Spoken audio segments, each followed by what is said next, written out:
Hello students, अस्सलाम वालेकुम। क्या हाल है आपका? उम्मीद करती हूँ आप सब ठीक होंगे और खैरियत से होंगे। स्टूडेंट्स, आज हम करने जा रहे हैं कंप्यूटर की 9th बुक के फ़्लो चार्ट्स।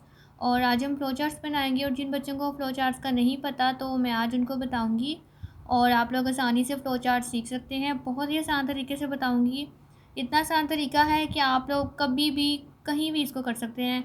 मतलब कि अगर आप पेपर्स आ रहे हैं और अगर आप लोग तैयारी नहीं करेंगे, जो मैंने जिस तरह से आपको तैयारी करवानी है आज, अगर आप लोग उस तरह से तैयारी करेंगे तो इंशाल्लाह ताला आपके फ़्लो चार्ट्स बहुत ही अच्छे बनेंगे और पेपर्स में भी आपकी हेल्प हो जाएगी।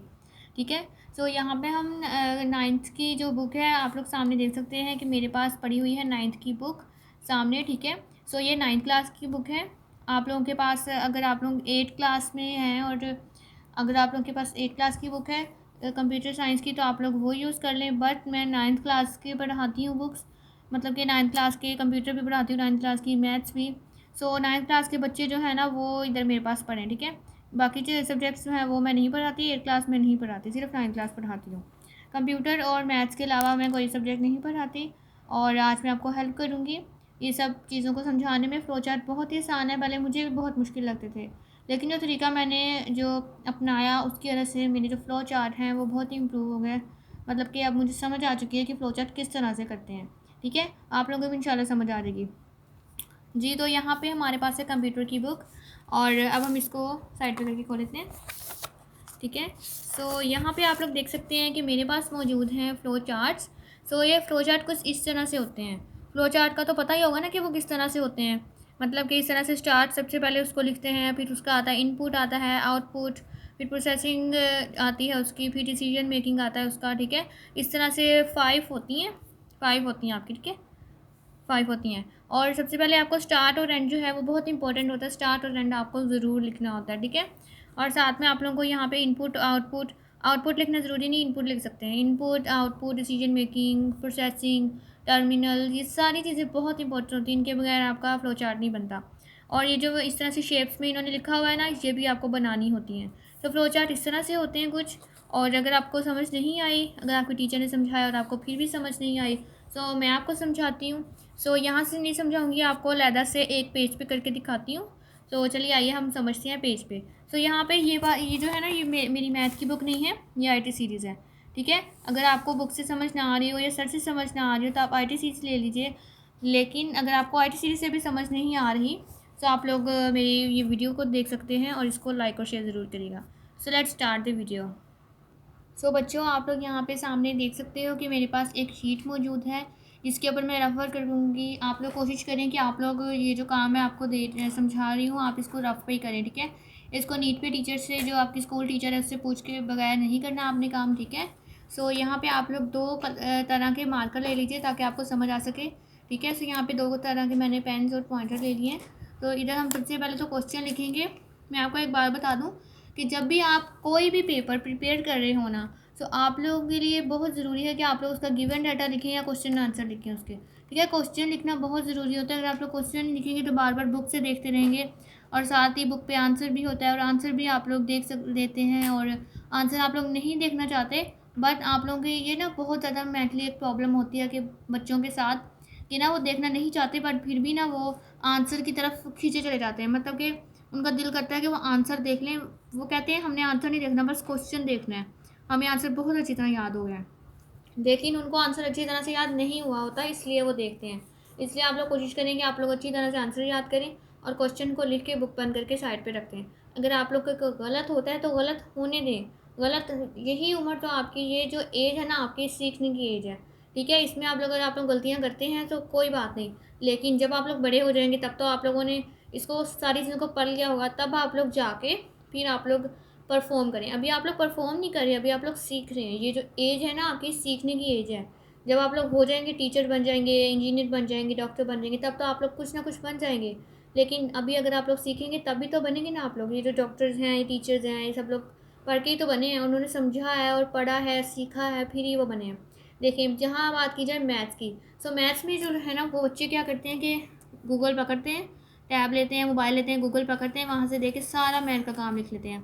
या टीचर से कहते हैं टीचर हमें समझा दें, सारे सवाल हम यहाँ से कर लेंगे, या वो यूट्यूब से देखने लग जाते हैं।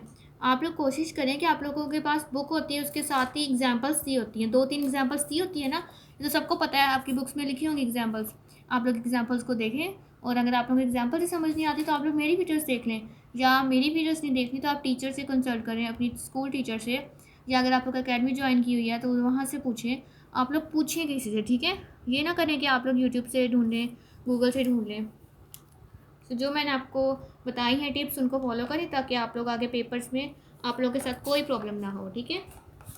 तो यहाँ पे हम स्टार्ट कर लेते हैं वर्क। ज़्यादा बातें नहीं करते और वर्क काम ज़्यादा करेंगे, बातें कम करेंगे, ठीक है।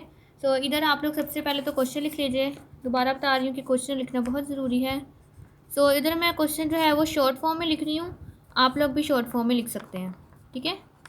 यहाँ पे मैं लिख रही हूँ draw flow chart to find the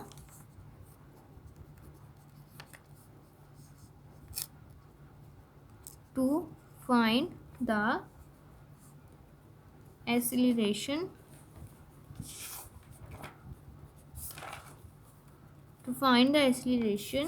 of a moving object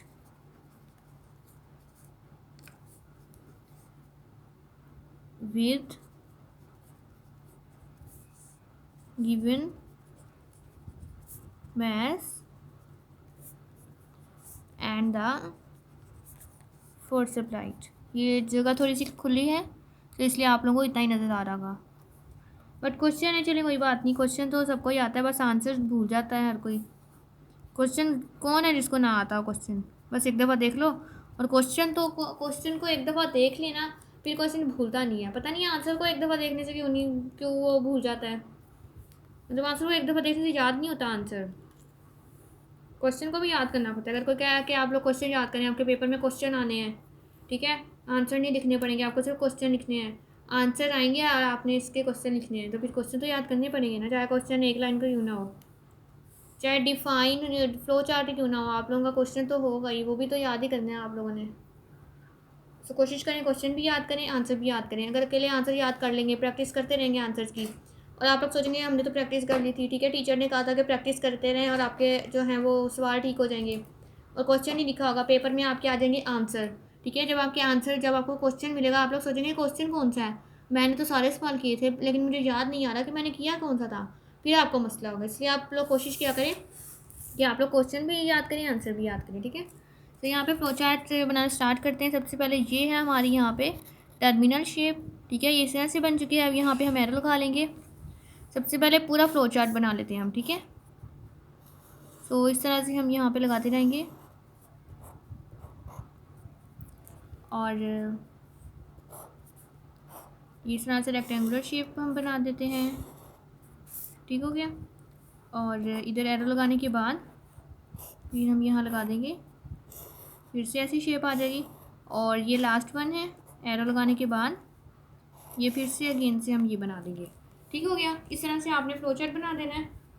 और अब हम फ्लो चार्ट के अंदर जो फिलिंग करनी है हमने क्वेश्चन आंसर की, वो कर लेते हैं। हम क्वेश्चन पढ़ लेते हैं दोबारा से। Draw flow chart to find the acceleration. उन्होंने कहा है कि आप लोग फ्लो चार्ट ड्रा करना है आपने, ठीक है, to find the acceleration of a moving object. Moving object का एक्सीलरेशन फाइंड करने के लिए एक फ्लो चार्ट ड्रा करें with given mass and the force applied. एक आपने फ्लो चार्ट ड्रा करना है, ठीक है, एक्सीलरेशन फाइंड करने के लिए, ठीक है, मूविंग ऑब्जेक्ट का with given mass and the force applied. जो acceleration of a moving object, आपने एक फ्लो चार्ट ड्रा करना है मूविंग ऑब्जेक्ट का एक्सीलरेशन फाइंड करने के लिए, ठीक है, और विद गिवन मैस भी होना चाहिए साथ में, और and the force applied. And the force applied मतलब फोर्स भी अप्लाई होना चाहिए, ठीक है। तो बहुत ही आसान है ये तो, मुझे तो आते हैं, अब आप लोगों को भी आ जाएंगे इंशाल्लाह, ठीक है। क्वेश्चन को एक दफ़ा आप लोग पढ़ें, अगर आप लोग को समझ नहीं आती तो टीचर से जाकर कहें, टीचर उर्दू में एक दफ़ा दोहरा दें, टीचर आपको बता देंगे। यहाँ पे लिख देंगे स्टार्ट, और इधर लिख देंगे हम इनपुट, मैस और फोर्स। उन्होंने कहा था with given mass and the force applied. So हम यहाँ पे फोर्स और मैस इनपुट में अप्लाई करेंगे, क्योंकि उन्होंने कहा हुआ है of a moving object with given mass and the force applied. तो ये हमारा जो इनपुट है वो है मैस एंड फोर्स। इधर हम लिख देंगे ACC। ACC का अच्छा मीनिंग क्या है? अब आप लोग सोचोगे ACC कहाँ से आ गया भाई, ACC तो हमने कहीं भी नहीं पढ़ा हुआ। तो ACC का ये यहाँ से आया, एसिलेशन जो है ना, इसकी शॉर्ट फॉर्म है ये। जिस तरह वॉल्यूम की शॉर्ट फॉर्म होती है, यहाँ पे आपको साइड से समझा देती हूँ। जिस तरह से यहाँ पे होती है वॉल्यूम, अगर आप लोग वॉल्यूम लिखेंगे तो वॉल्यूम की होगी वॉल, ठीक है, शॉर्ट फॉर्म है। और जिस तरह से एसिलेशन, एसिलेशन की शॉर्ट फॉर्म है ACC, ठीक है। और एरिया की है, एरिया की जो है वो एरिया ही है, ठीक है, वो एरिया ही है। और किसी की नहीं है, सिर्फ इन दोनों की शॉर्ट फॉर्म इन्होंने बनाई, क्योंकि ये दोनों बड़े बड़े हैं इसलिए पूरे नहीं आ सकते, इसलिए या पूरे नहीं आते या इन्होंने खुद ही सिर्फ शॉर्ट फॉर्म बनाई, जो बनाई है वही आपको लिखनी पड़ेगी। वॉल, वॉल्यूम की शॉर्ट फॉर्म है वॉल, और एसिलेशन की शॉर्ट फॉर्म है ACC, ठीक है। तो यहाँ पे अगेन आ जाते हैं और यहाँ पे हम यहाँ करेंगे फोर्स। उन्होंने क्या कहा था, with given mass of the force applied, मतलब कि फोर्स अप्लाइड होना चाहिए, फोर्स और मैस अप्लाइड होना चाहिए, ठीक है। प्रिंट यहाँ पे हमारा निकला है, प्रिंट क्या होता है, ACC को प्रिंट करते हैं, इज इक्वल से पहले जो ACC होता है ना, आउटपुट में जो फोर्स और मैस इज इक्वल के बाद जो यहाँ पे हम लिखते हैं, उधर हम उसको प्रिंट में लिख देते हैं, प्रिंट ACC, ठीक है।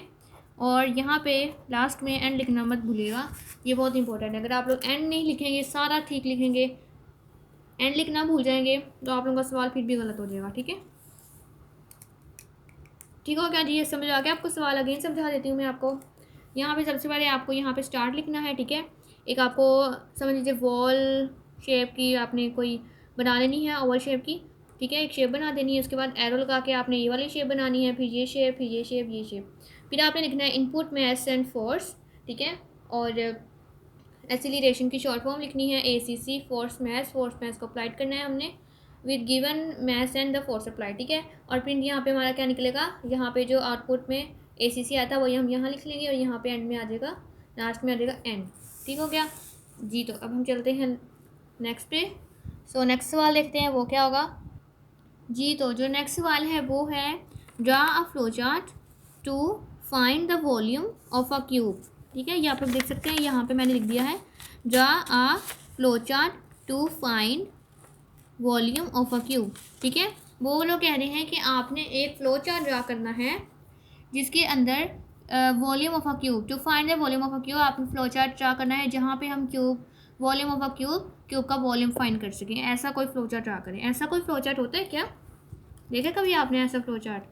नहीं देखा तो आप लोग समझ लीजिए, अगर देखा हुआ तो फिर भी समझ लीजिए, ताकि आप लोगों को एक दफ़ा रिवीजन हो सके। सो वही बॉक्स होंगे, बॉक्स मतलब वही शेपीज़ होंगी। सो यहाँ पे हम, सॉरी ये ऐसे नहीं होगा, ये ऐसे होगा, ठीक है। सो ये हो गया इस तरह से, और अगेन एरो लगा लेंगे और ये रेक्टेंगुलर शेप में आ जाएगा, और ये अगेन से इसी शेप में आ जाएगा, ठीक है। यहाँ पे मैं साइड पे कर रही हूँ, बट आप लोगों को यहाँ पे साइड पे नहीं करना, आप लोगों को नीचे करना है इसके, ठीक है। ये हमने बना लिया है, और अब हम लिखना स्टार्ट कर देते हैं। यहाँ पे सबसे पहले हम लिख देंगे स्टार्ट, ठीक है। थोड़ी सी रफ राइटिंग में लिख रही हूँ, इसलिए आप लोग माइंड मत कीजिएगा। सो अगेन हम यहाँ पे लिख लेते हैं इनपुट, जो वॉल्यूम ऑफ अ क्यूब है ना, एक मिनट में आपको दिखाती हूँ, ये देखें, ये जो वॉल्यूम ऑफ अ क्यूब है ना, ये वाला जो वॉल्यूम ऑफ अ क्यूब है, इसका जो इनपुट है ना वो है एज, मतलब जो वॉल्यूम का क्यूब है, वॉल्यूम ऑफ अ क्यूब वो है एज, ठीक है। क्यूब में है एज, तो आप लोग लिखेंगे एज यहाँ पे, इसको एज भी कह सकते हैं, एज भी कह सकते हैं, जो आपको ठीक लगता है, ठीक है। और यहाँ पे हम वॉल लिखेंगे। वॉल कहाँ से आ गया, हमने तो यहाँ पे ये देखें, जैसे कि हमने तो एसिलेशन को फाइंड किया तो यहाँ पे ACC आया था, तो यहाँ पे इनपुट क्यों नहीं आया? इनपुट तो नहीं लिखते ना हम आउटपुट पे, हम वॉल लिखते हैं। वॉल्यूम कहाँ से आ गया? वॉल्यूम यहाँ से आया है, ठीक है। Vol is equal edge multiply edge, ये मेरा बाहर चला गया, बट आप लोग कोशिश करें थोड़ा बड़ा बना लें या छोटा छोटा लिख लें, ठीक है। वैसे भी हम रफ कर रहे हैं, क्योंकि यहाँ पे एंड लिख देते हैं सबसे पहले, और फिर यहाँ पे प्रिंट इज इक्वल नहीं लगाना आपने, इज इक्वल यहाँ नहीं, यहाँ पे आता है। इज इक्वल जो है वो आता है, इज इक्वल जो आता है वो इस बंदे के अंदर और इस बंदे के अंदर आता है जी नो इज इक्वल। ठीक है, इज इक्वल हम आउटपुट में लगाते हैं। सो जी बच्चों, ये हो चुका है। अगेन आपको समझाने की ज़रूरत है या नहीं? आई थिंक आपको समझा देती हूँ मैं अगेन से। यहाँ पे लिखेंगे हम स्टार्ट, ठीक है। उसके बाद क्यूब है एज, एज है क्यूब, इनपुट एज, ठीक है। एज बोल दे, एज बोल दे, जो भी आपको ठीक लगता है वो बोल दे, बट आई थिंक सही जो है वो एज है, तो हम एज बोल लेते हैं। तो इधर वॉल्यूम आ गया, यहाँ से वॉल्यूम का शॉर्ट फॉर्म बताई थी वॉल होती है। यहाँ पे अगर आप लोगों को नहीं समझ आई तो आप लोगों को अगेन समझा देती हूँ। वॉल्यूम की शॉर्ट फॉर्म होती है वॉल, एसिलेशन की होती है शॉर्ट फॉर्म ACC, और एरिया का हम लिखते हैं एरिया ही। ठीक है, इधर हम चलते हैं। Vol is equal edge multiply edge multiply edge multiply, ये आप लोगों को लिखना है। ये आप लोगों को प्रोसेसिंग मेकिंग में लिखना है, प्रोसेसिंग मेकिंग, ठीक है।